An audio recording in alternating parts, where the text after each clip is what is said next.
Tshela babe. Nasi. Nawo nje lelo ngithume kona Bese sithatha.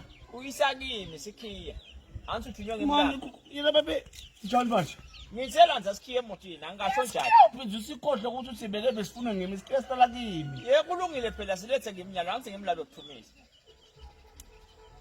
Ngisasalahlele isikho. yabo nje siya ukuyangisika uphinzi ushayele wena uphinzi Kanjani manje? phinzi naye imoto nawe uphinzi uzuyishayele Ngitolonga nje yona kunangu lesithathu lesisuka kuwona siyaleka lavumisa ungilele ethi gade kuqala iphini Ngoba sinengishayela ngala. fike lethi le ngifike lethi le Nguwe. Nangifika ngikhanja sekumbimba magazi bomathende kuyoshona le angaboni ukuthi afakwe njani lamathende Nguwe bothi mina ngihambe ngenze 15. Khona umuntu ngihamba 15. Khona umuntu ngihamba 15. yesilwane So siyevita ihlisa. Bese ngesithathu singafiki late le. Bese ngesihlali. Hawu. kulo lesithathu lo lesiya kuwo wa 28 emsahweni ngula kusitabe esikhona khona thina nanambodi nabo bonke labantu bebetotofundisa ngabo ehisi emathuba etimali emabhanga athi abakhona labaqhazana ngetimali Kuthiwa input subsidy. Ngeva phela masile. Yafundza ngale input subsidy. Fundza ngabo ukuthi igulumba, kufundza ngale farmer kukhona le ukuthi ipack house isebenza kanjani. Kuningi lokuthiwa ukuthi